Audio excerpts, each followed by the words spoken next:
Hej og velkommen til Gravel Ræs. Mit navn er Mads, og jeg er vært på dagens episode. Når jeg snakker med folk om fede gravel-løb, de har været ude at køre, så er der især et løb, som går igen. Og det er Gravel, Grit and Grind i Halmstad i Sverige. Og derfor skulle jeg selvfølgelig have Peter Larsson med på podcasten. Peter, han er manden bag løbet, eller faktisk løbende. For Gravel, Grit and Grind, det er en hel weekend fyldt med Gravel Ræs. Det hele det skydes i gang den 15. august, hvor man kører en kort gravel-enkeltstart. Så er der det store UCI gravel-løb om lørdagen, og der er faktisk også løb igen om søndagen. Så det er en seriøs drømmeweekend. Og man kan selvfølgelig sagtens nøjes med at køre et enkelt eller to løbende, hvis man har lyst til det. Min plan den er i hvert fald, at jeg skal til Sverige og have mest muligt ud af det og køre det hele.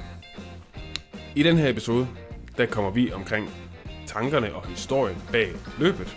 En detaljeret gennemgang af de 3 etaper.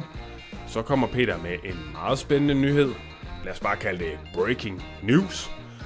Og så lærer du Peter bedre at kende, som i øvrigt virker som en virkelig cool fyr. Så alt i alt med den her episode, der bliver du klædt knaldgodt på til en drømmeweekend i det svenske. Og når vi nu snakker om at være klædt godt på, så skal du da også klædes godt på til sæsonstart, eller måske lige have lidt nyt til den sidste del af vinteren. Og der kan vi klart anbefale Willing and Able. Det er funktionelt, det er lækkert, og så ser det sgu også godt ud. Med vores rabatkode gravel-ræs25, der får du 25% rabat på Willing and Able ind på kongård.dk. Så hop ind, shop noget Willing and Able, brug vores rabatkode og få noget fedt cykeltøj. Derudover så har vi jo også vores konkurrence på tier, og den næste præmie er et par gode vanter og skoovertræk. Og i Nikolajs og min episode næste uge, der trækker vi den næste vinder. Så hvis du vil have chancen for at være med i lodtrækningen, og selvfølgelig støtte os her på Gravel Ræs, så hop ind på tier.dk og støt os derinde. Du finder links til tier, til Kongård og rabatkoden. Det finder du alle sammen i beskrivelsen. Men nok for mig. Lad os komme i gang med dagens episode. God fornøjelse. It's working. Cool. Peter, welcome to Gravel Ræs. Yeah, thank you. Thank you very much. You are the host of the Gravel, Grit and Grind, and in Denmark that's a very popular race, and I've only heard good things about it, so I thought it would be appropriate to have you on my podcast as well. Yeah, that's nice to hear. Yeah, I can confirm we have a lot of Danish riders in gravel, grit and grind, and yeah, it's I think it's quite easy for Danes to come to Halmstad. It's like one day trip for. You can go over the day for most of, especially if you live in Copenhagen, but maybe if you live in Jylland or it's... Yeah, but actually here in Jylland we have the ferry going all the way over, so that's actually quite easy as well. That's the route I plan to take anyway. I live in the northern part of Jylland, so... and that's about as far away as you can get to your race, but I think it will be fairly easy anyways. Yeah, but before we get into the race itself, maybe we could get a bit of a background story of you and how you got into to all this. So when did you start to get interested in gravel? Yeah, it was. Like some years ago, I was starting more to do gravel riding in winter, and like we have always been winter riding, but all of a sudden I have some friends that were start talk more about gravel than winter riding. So all of a sudden we basically did the same, but now it was gravel. And I had some friends that, got me into gravel community, and we are talking about like the big races around the world and so on. And at this time, there was also a road Gran Fondo World Championship in Sarajevo in Bosnia, and I was lucky to qualify to that. So me and my girlfriend, we went to Sarajevo in Bosnia and did this Gran Fondo World Championship in age groups. And the Erwin Verwecken that runs the Gravel World Series, he also runs the Gran Fondo World Series. So he was doing a presentation of this new Gravel World Series, and he showed a map of races all over the world, and I saw there was nothing in Northern Europe, like nothing in Scandinavia. And I know we also, like in Sweden and Denmark and Finland and Norway, we have so good gravel riding in our part of the world. So I thought it was strange that there were no race in Scandinavia, and I asked Erwin there, to want to race in Sweden. I can, because I was a little bit experienced in doing bicycle races. I have this Giro Himledalen, it's like on road, and I also did cyclocross. And I have been involved in also in marathon mountain bike, Bockstensturen.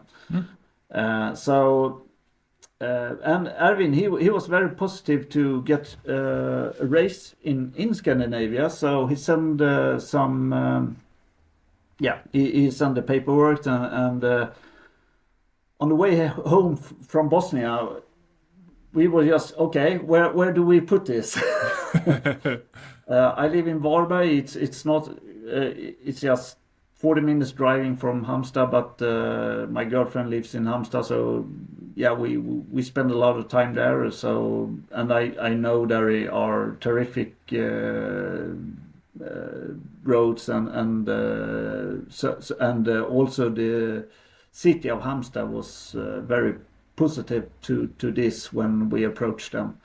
So they are supporting the project, and that was also very important to start ambitious project like this. Yeah, it makes it quite a bit easier to get the city of Halmstad to support an event like this.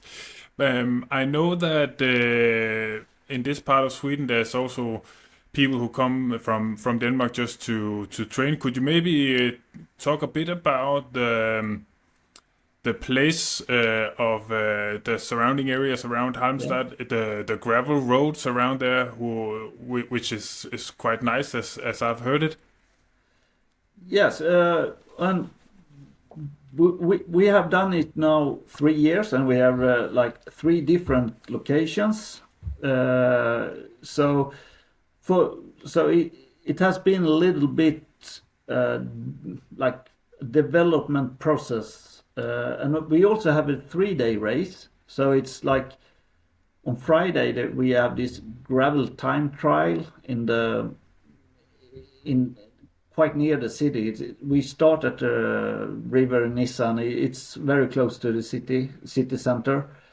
And then we go out on the some farmlands, and then we have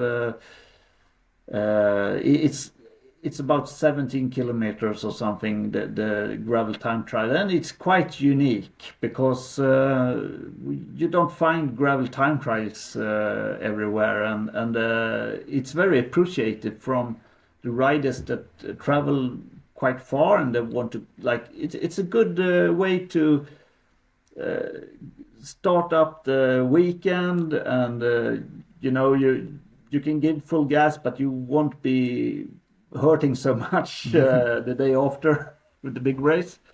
So I think it's like a prologue, and like Joris Neuenhaus won 2 last years, and like it's a big thing for them, and they are pushing all the way, and some of the riders just do it like it's a fun thing, and yeah. So stage 1 is Friday. The gravel time trial, and then we have the main event stage 2. And first year the course 2022 we had a complete different course that we have now, but there were some difficulties about it, so we changed it to 2023 and put the main event in Simlångsdalen. And Simlångsdalen it's 10 kilometers east from Halmstad in the forest, so there are like perfect gravel roads from the start. You're just middle of everything, and it's a little bit hilly also, so you get the challenging in the landscape with some hills. Now we don't have mountains; it's more like hills, you know. But it's and it's very beautiful. It's lakes and deep forests and like the landscape is just what you really want when you do gravel. So, but the start location we had 2023, we couldn't continue there because they were building. We were on a gravel football field, and now they're building something there, so we have to move. And then I had some collaboration with Vapnegård. It's a big farm just outside Halmstad city.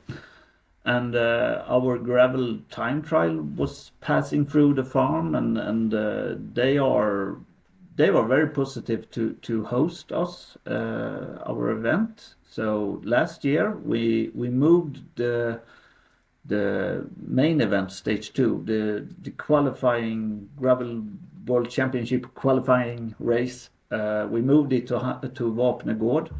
And that way we also had a better venue, like you can put your camper like 20 meters from the finish line. Nice. And there are some, you can buy food and some drinks and stuff. It's better for our riders outside the race also. So we and parking and all that stuff is very easy there. So I think now we will stay at Vapnegård as long as we can. For sure, 2025 we'll be there at Vapne.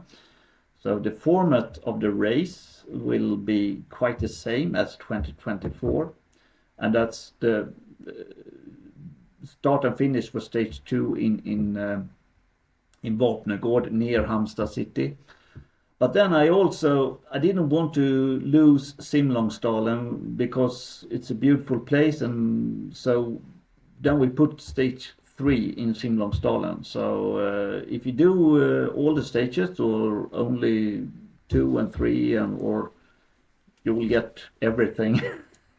Nice. So the farmland at Vapnegård and the open landscape, we are in the deep forest as well. But then when you come to stage 3 on Sunday, it's more like you're in the middle of the forest. It's more that kind of gravel race. Nice. And so it all kicks off with the time trial on the Friday, a short one, 17 kilometers. Then you have the UCI race on the Saturday.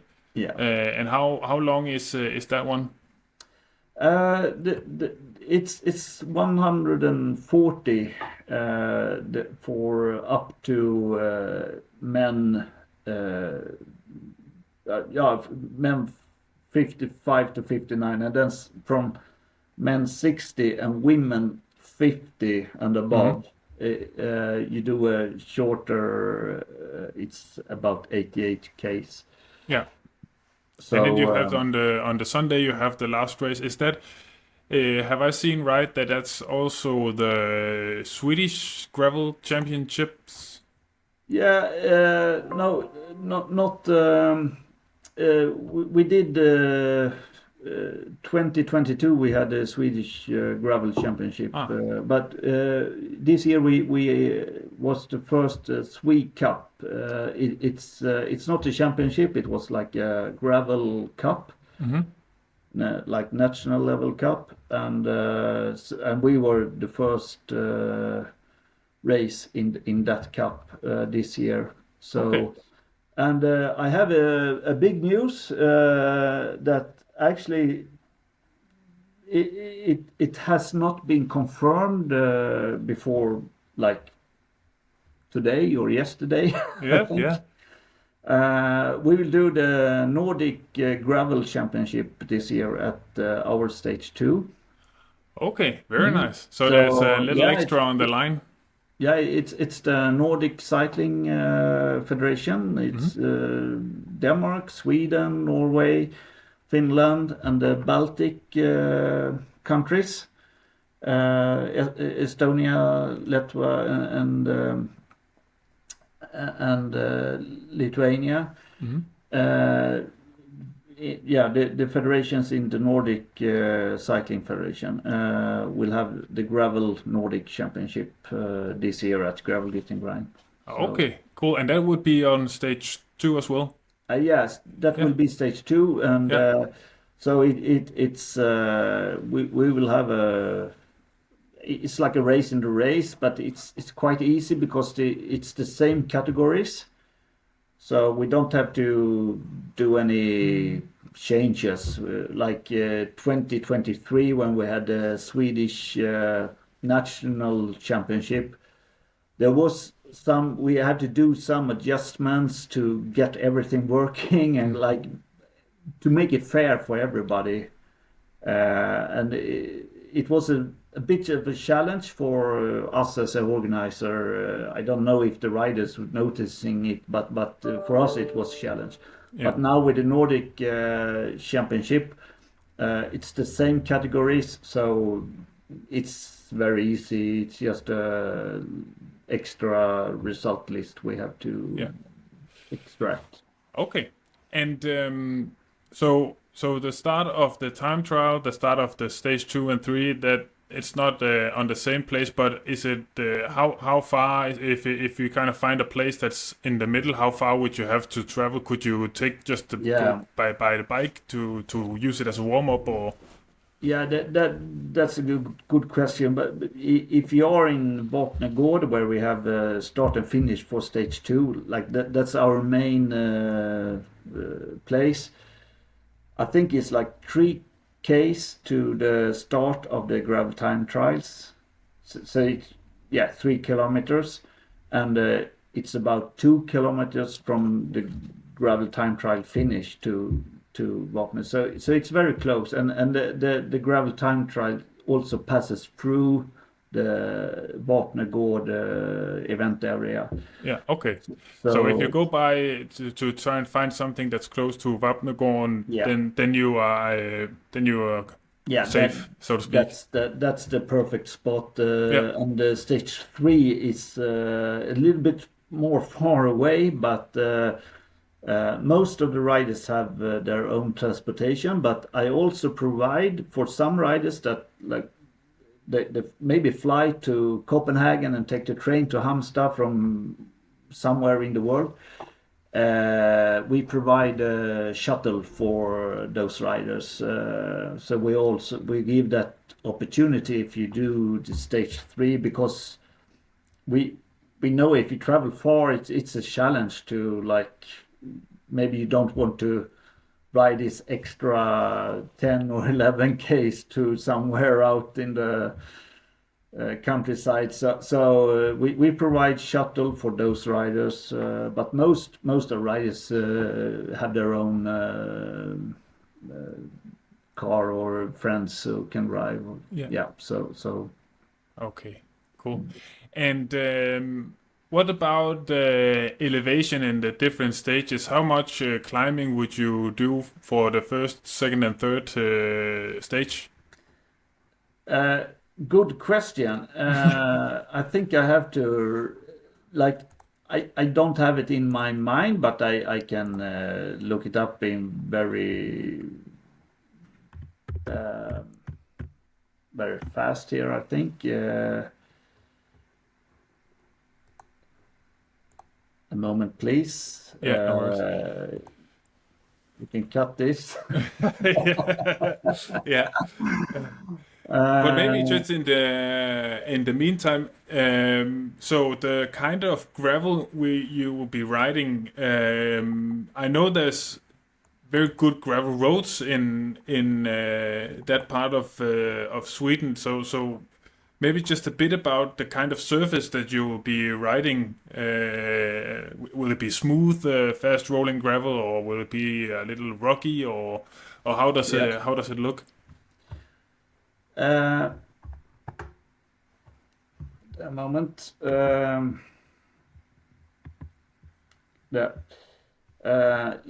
roads are it's very smooth gravel roads. We have actually it's the ice age had molded the rocks, so so it's ice age molded gravel, and it's very smooth because it attached to the gravel stones, attached to each other in a very nice way, and it's also smooth for the tires. Yeah. So if you compare it with when you make gravel today, like you crush stones, they are very sharp and will give you a puncture. We have that problem here in winter time when very sharp gravel it eats your tires. But this natural molded gravel from the ice age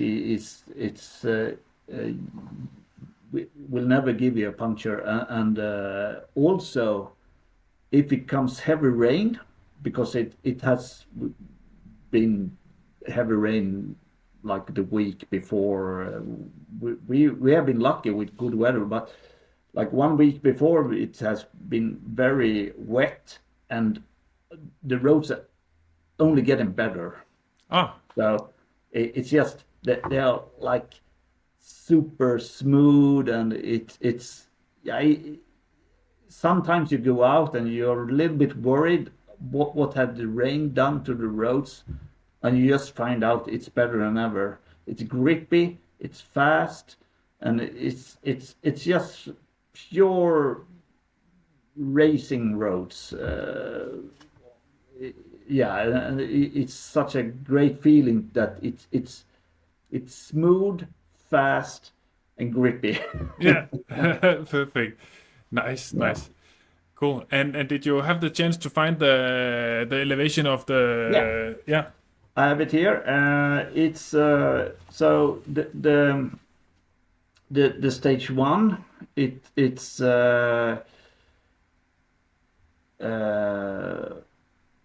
moment here. It's 17 kilometers and about 113 vertical meters. Mm-hmm. So it's not much, but there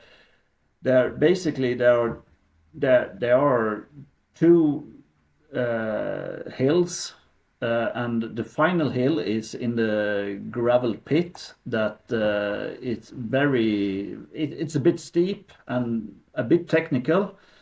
A few years ago we had like an A track and B track, but now we only have the A track, and like a rider like me, I don't do that hill every time. I have done it, but I have also failed.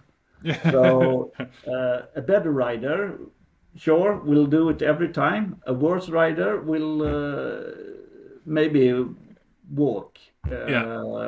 It's a little bit technical, but it's uphill, and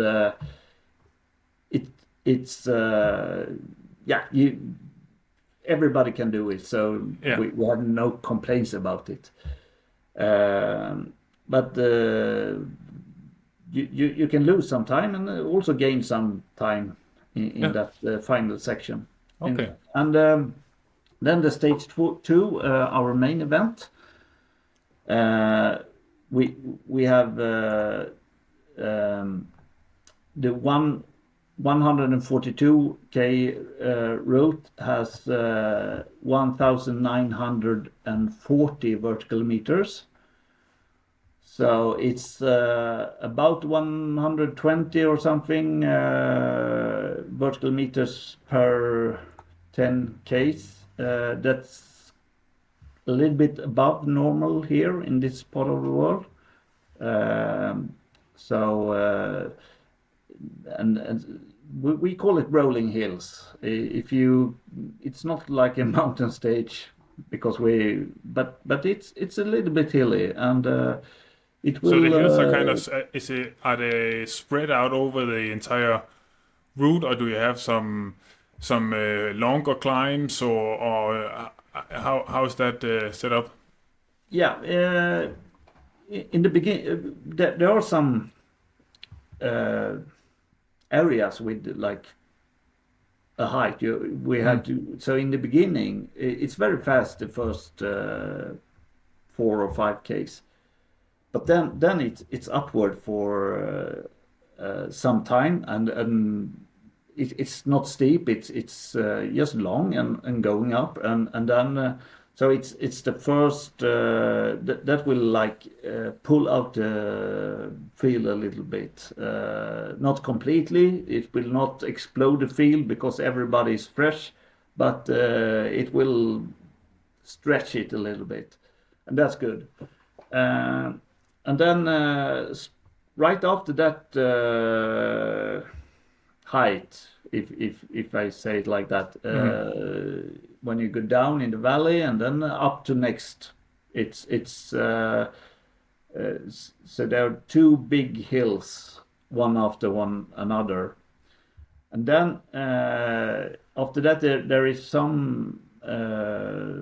These 2 hill areas is most gravel, but after that we have a section with some asphalt just to be able to combine.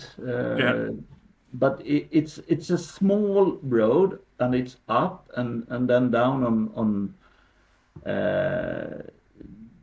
It's those hills are not. They're not steep. They are not, but they are quite long, and it will make take some effort to go in race speed, of course.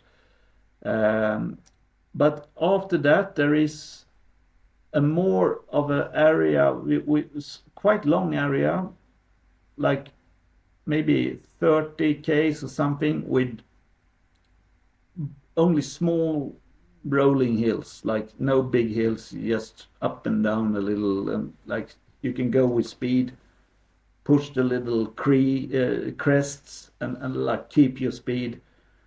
And it's quite fast. And then we come to Torup, and in Torup there is a steeper hill at the side of like a ski area. It's and it's a little forest road, quite steep, and then when you get up to the top, you go into this road we call Gräsås, and Gräsås is like 15 Ks with pure smooth racing gravel. It's a quite wide road.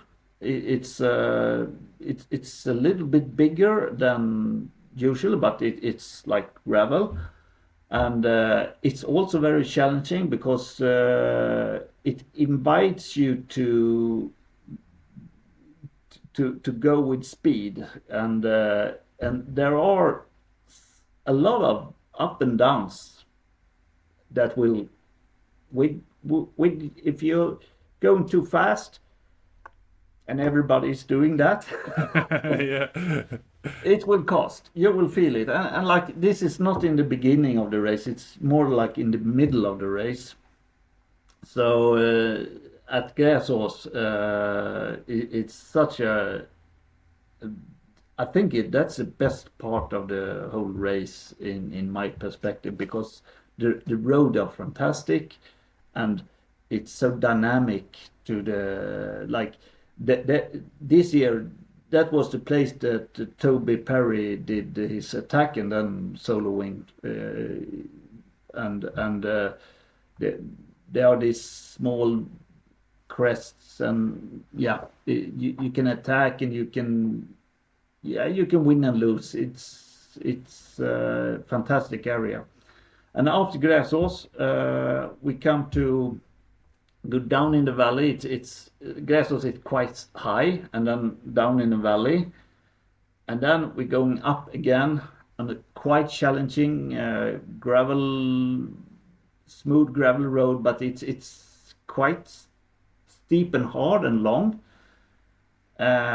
over an area. And then after that height, the course is going into a more technical part of the race.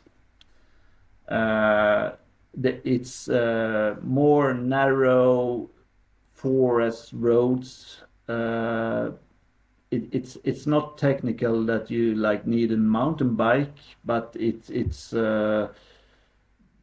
forest roads built for taking lumber out of the forest. So it can be a little bit rough, but I like this variation in the course, that it has a little bit of everything. It's not only this like Gravel Ræs or other part that's very smooth and fast. You need some. Maybe you need some single track as well. We don't have it in stage 2, but it sounds like it's a bit of everything. There's quite a bit of climbing. There's also lots of very fast gravel, and then a bit of technical stuff as well. So it seems like you've got it all in one race in that one. Yeah, I believe so. And like the first year, we had some single track sections that caused a problem, because there was like someone fell and then people got stuck. Yeah. And that's not good. That's not good for the race, not good for the experience. But now we don't have that in stage 2 anymore. So we try to think about that kind of situations. And yeah. But after this technical forest section, we go to Getinge. It's a little bit asphalt through the village, and then we go up again, up to we have a feeding zone at Stora Berg. It's like a strawberry field farm. They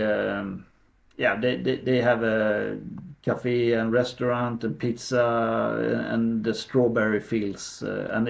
When you go there on the field roads among the strawberry field, you feel the smell of the strawberries very clear. So so people, when I talk about the race, they talk, we were there at the strawberry fields, and like it's nothing that we call it, but now we do that because we hear riders talking about it. And after that, it's down again, and then it's quite flat for some time. And then it's a little bit up again and down, and then we approach a new section that there is a area in outside Halmstad. They built mountain bike tracks for tracks for downhill, and there is some path, the built paths, and so we have the course on these tracks. It's not there's a little bit single track, but it's quite wide. You can pass it's quite easy to pass, but and it was a little bit. There are roads we can go around it, but now these tracks were brand new, very nice, very smooth, built by professional bike route developers. So and and the reaction from the riders was good. So I think we keep it. We can go around. It's no problem to make it on the forest road. But I had not made a 100% decision on that. But it will not change the distance. It will not change. It's just this small area. And a bit of extra spice. So, but after that, it's a little bit technical in that forest for some 100 meters or something, and then after that, it's just down and out on the fields and into Vapnö and to the finish at Vapnögård. It's so the last part are very exposed. So if it's a windy day, you can. Yeah, it can be tough in the last case if it's windy because it's very exposed. Totally flat, but yeah. Cool. But you're from Denmark. Yeah, and I'm from the northern part of Jylland. We are very experienced in open roads and lots of wind up here. Yeah. So that will be no change. It's more a question of the climbing. That will be something new, that's for sure. But it really sounds like an interesting stage, an interesting race that kind of has it all. So that's pretty cool. And how about the last stage? Is that kind of similar setup with a bit of everything? Yes, it is. It's. It don't have this exposed windy section. It's more in the forest. It's still very nice long gravel sections with this smooth gravel we're talking about, and also a lot of forest roads. But they're nice. They are there's some variation. But they're all quite good. But then the special thing about stage 3 is the finish, because we approach the finish area and like when it's 5Ks to go or something, we go first. We have a really tough uphill up on the mountain on a road, gravel road, nice smooth gravel road, but it's very tough upwards. And then in the forest at this mountain, we go to a forest road that's you can go there by car, but it's more like maybe you go there by tractor. It's a little bit small, but no problem at all. But then at the final K, we do a shortcut through the downhill through the forest, and there's a single track, and that's not. I think there is a little bit problem with that, but in a way, then we have a finish line on an old, where they have a railway before. What do you call it in? Train station or something. Yeah, it's like a road, but it's an old rail.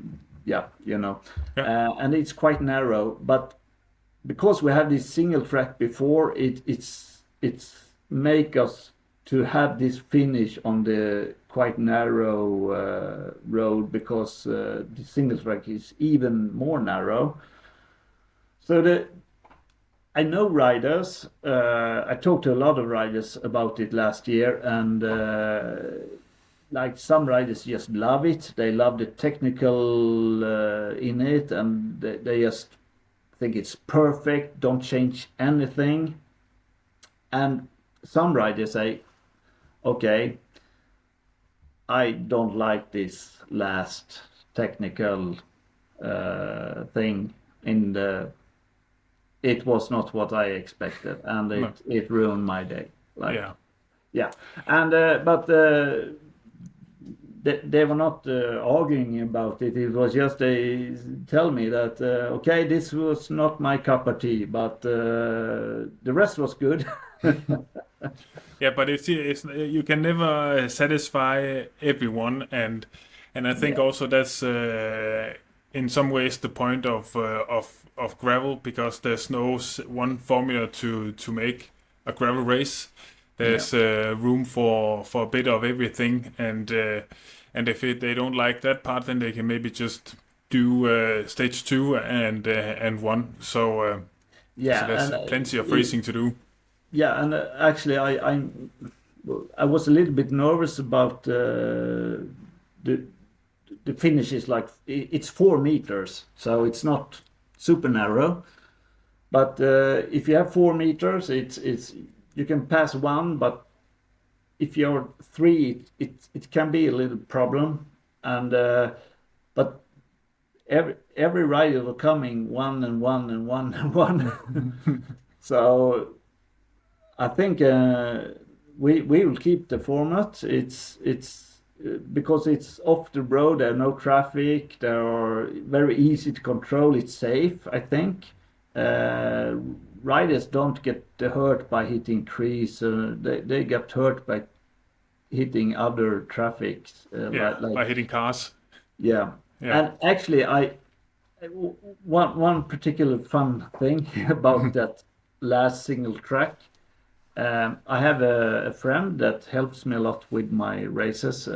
He lives there, and he do a lot of mountain biking and all that.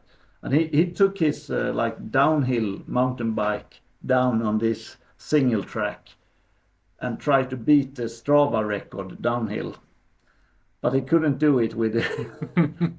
So the gravel riders on the gravel bikes on stage 3 was still faster than he could do on his mountain bike down. Yeah.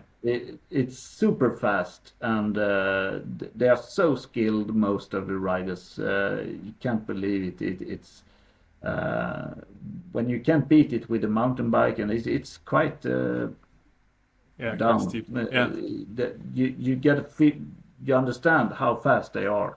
Yeah. And they're very skilled racers coming to my races. Like we have Nicky Terpstra 2 years in a row. Niklas Roach has been here. Nathan Haas, and all the, even Lawrence Tendam, and all the Jesper Åkerlund, Piotr Havik, and there are so many. And of course Toby Perry.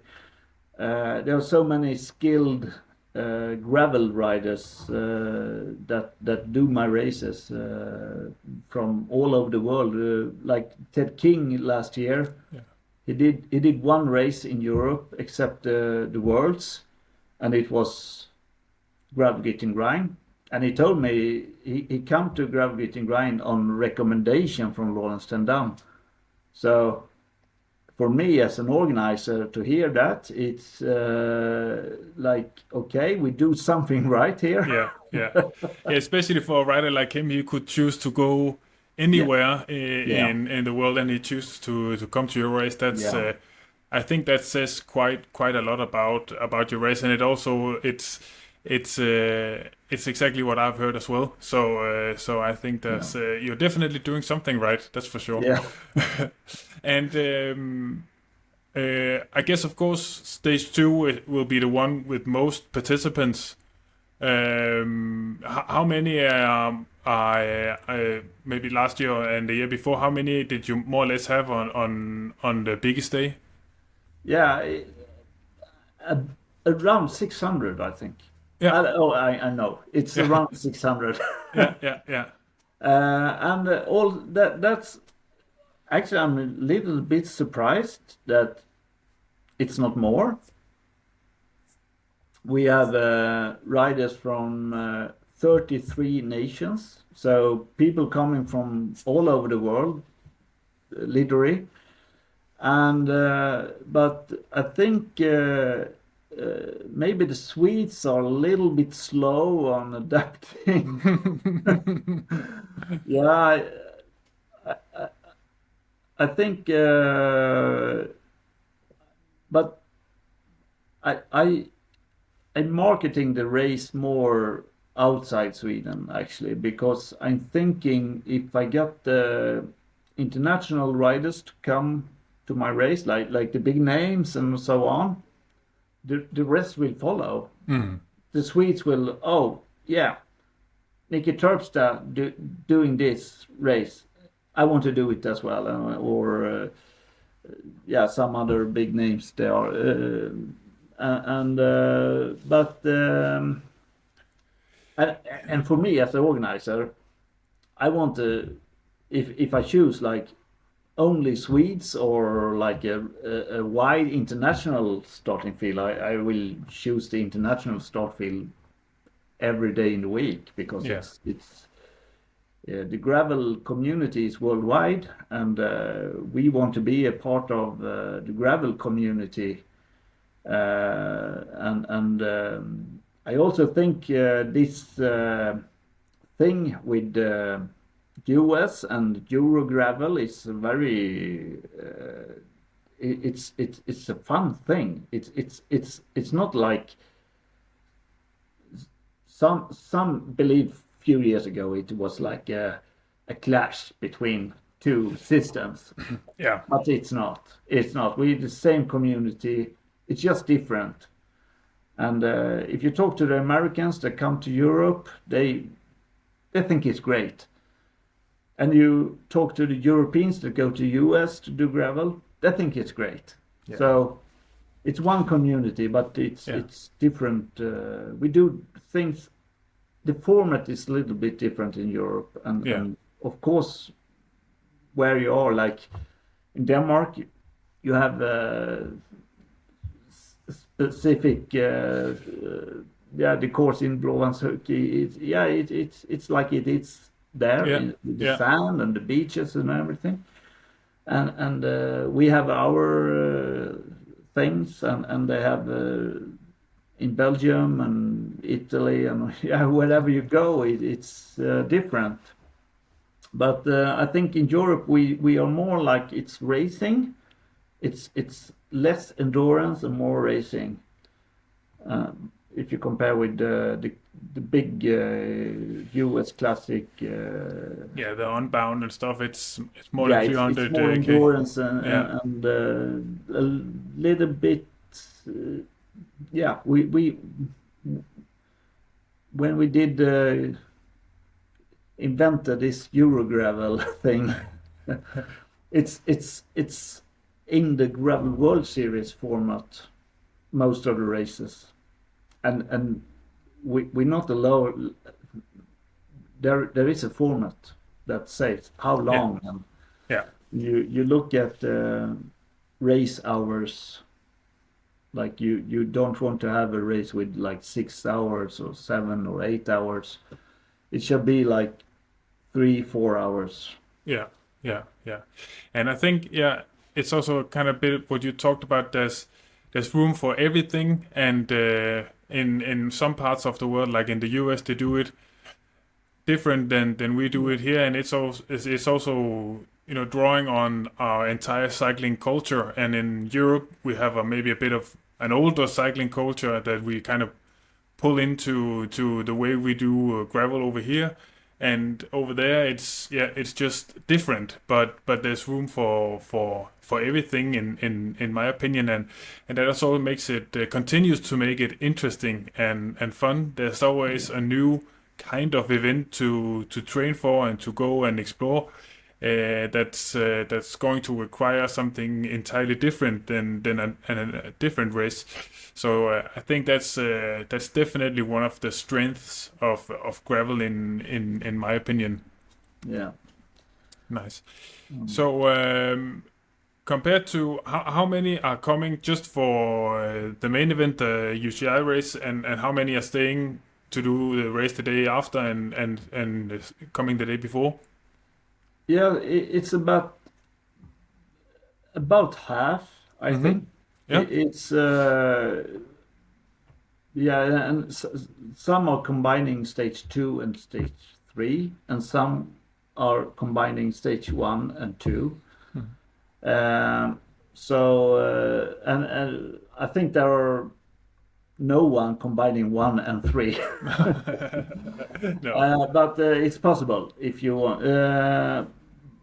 But it's about half, I think. Nice. So, but it's quite hard to make races in 3 days. It's hard for the organization to reload every day. New place, new race, new problems. Yeah, exactly. Yeah, and you have to have people helping out with over the entire route for every stage. So I could imagine there's a lot of work going into doing a 3-day event, but I also think there's something special about doing it in this way, and also for people coming from, traveling far. There's maybe a bit of an extra fun thing, a bit of an extra draw to come to an event where you can actually do 3 events in one. So I think it'll be I think it's many organizers try to be unique or have the special thing, and this is our special one of our special things, that we have this 3-day event. Yeah. So it's I don't want to change it. It would be much easier to do just 1 day, but I think we will lost some of the edge we have, and the people talking about it. I was doing recon in PVD Soligo in Gravel World Championship 2023. And out there riding, and all of a sudden Wout van Aert was passing me, and of course I was trying to keep on up his wheel. Of course, you do that, not super close, but and up with a camera and take pictures of his back, and we do that. Of course, that's no shame of that. And then we there was a little creek, and he was riding with Jan Bakkelands, and I don't know what happened, but Bakkelands had some problem through the water, and it was a little messy, and I was just thinking, now it's time to show some skills. So I just took the bars and pedaled through it like Wout did, and we were up on the other side, and Bakkelands was gone. So we dropped Bakkelands, me and Wout, and then I had a little chat with Wout van Aert, and so I start to invite him to Gravel Git and Grind. Of course, that's my responsibility, and he said, I heard about it. I heard it was good. So that's Wout said it, so people better sign up. Yeah, but I think that was a proof that also that we have something, we like people knowing things about it. And I was also talking to Gianni Vermeers, and Quintin Hermans at the not the same time, but the day before, and they know stuff that they know stuff about this. Asking about they know about the gravel time trial and details about it. They were asking things, and I think, oh, they really know about my race. And you know, Sweden is not a big cycling nation. No, Not like Denmark or Norway for that, but like so to be a Swedish organizer that well known for these stars, that's huge for me. Yeah. I'm also a cycling fan. Yeah. Like we all are. And also I think that it is very true, because these riders have done bike races all over the world, and I guess that for something to stand out for them and to be something worth talking about, it takes quite a race for that to happen. It will not be. It's not all races that are interesting for these people, because they have raced so much and all over the world and been every kind of place.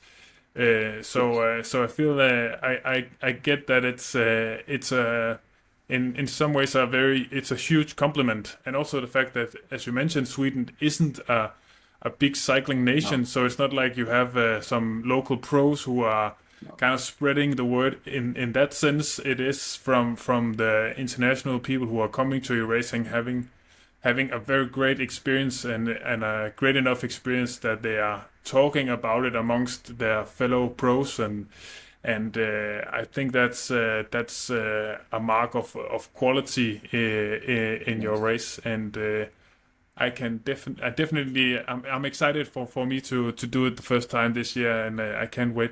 One thing I wanted to kind of finish off on that might be also a little important or interesting for people who are thinking about signing up anyways. There's always, when it comes to a gravel race, lots of talk about choosing the right kind of tires for the race.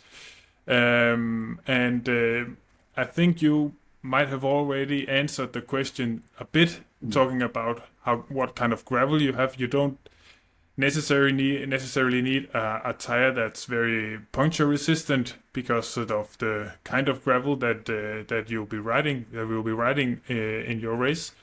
As I understand it as well, you probably don't need a tire with lots of knobs and stuff, because it seems like the surface is pretty solid. Yeah, that's true. I can tell what I'm riding at, a very smooth gravel, like Specialized Pathfinder. Mm-hmm. Suits me good. I think you need a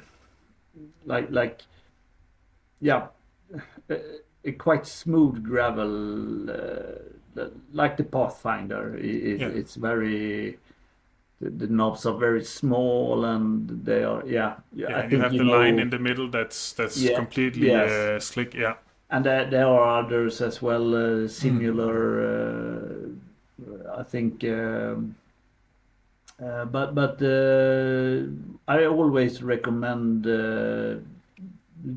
that kind of gravel tires. When people ask me, I always tell what I'm using, and because that's the only tire I know that works for me, and the grip is enough, and then I've seen people going with road tires as well. Yeah, and also the fact that you mentioned that even though you've had lots of rain in the days leading up to the race, that the roads just get harder, or it's it's like concrete. And it doesn't sound to you anyways like it gets muddy and stuff. No. There are very, very, very limited areas with like mud or that.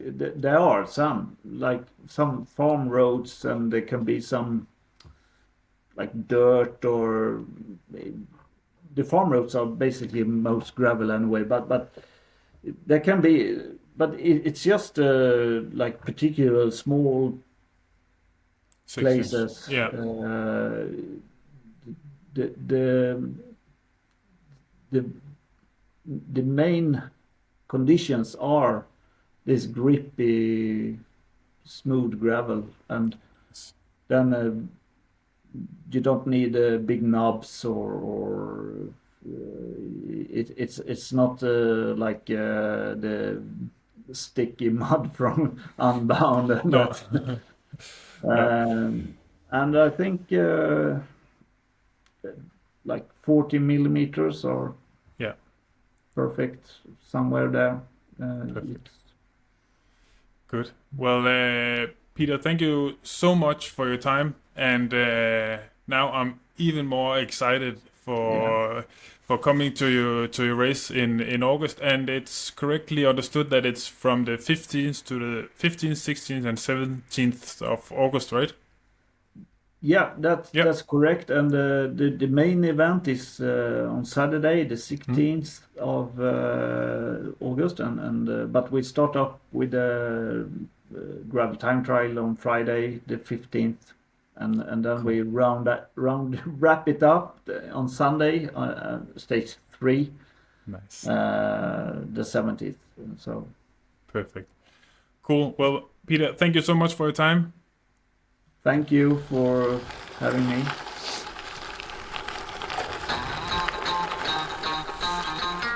Det var dagens episode med Peter Larsson fra Gravel, Grit and Grind. Altså hvis ikke man har fået lyst til at køre Gravel Ræs efter at have lyttet til den her episode, så ved jeg simpelthen ikke, hvad der skal til. Der er ingen tvivl om, at jeg glæder mig virkelig meget. Og jeg håber, vi ses deroppe. Tak fordi du har lyttet med.